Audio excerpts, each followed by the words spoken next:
So I'm starting out with 2 pictures. You could obviously also use video clips or anything, but I have those 2. And to those I'm going to add motion blur as well as motion tile. So look up motion tile in effects and presets. Drag that onto your first clip, and then you can either copy my settings or do your own, but make sure to enable mirror edges, and then repeat the same thing for your second clip as well. Now drag your timeline to where you want your transition to start, and then press S and set a keyframe for scale. And now I'm just doing a really simple zoom out transition. There's a more detailed tutorial for this up on my Instagram, so if you want to know how to do this in detail, you can go up to there and watch the tutorial. This is why I'm not explaining it in detail here, because I have a separate tutorial for that. So that's just what I'm doing here.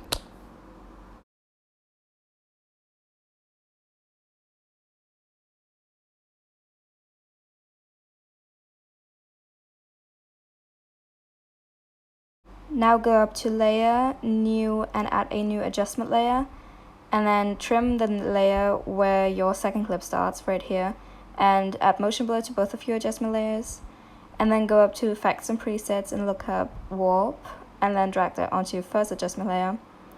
Change the warp style from arc to fisheye and the bend to 0, and then keyframe bend, and press U on both your adjustment layer and the clip below, and align the keyframes so that the first keyframe of warp is underneath the first keyframe of your transition.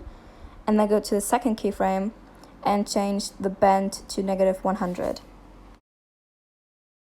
Now you want to highlight both of your keyframes, right click on one and press Easy Ease, and then go into your graph editor and move the bottom handle to the top like that, and then the left one to the right, but then also drag it up.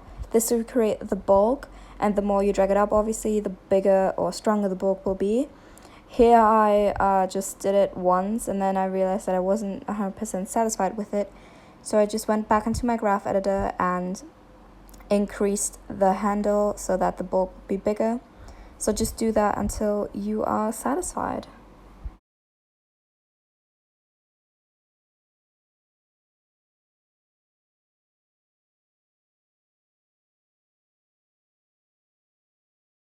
Now go to effects and presets and look up optics compensation, and then drag that onto your second adjustment layer. Check this little box right here and keyframe field of view. Press U to make the keyframe appear and drag the keyframe to the very beginning of your second adjustment layer, and then increase the field of view to around 100. Could be a bit more or less, doesn't really matter. And then make the keyframes on your second clip pop up and move the timeline to the second keyframe and change back to 0. And then highlight the keyframes and ease them again. Go into your graph editor and make your graph look like this.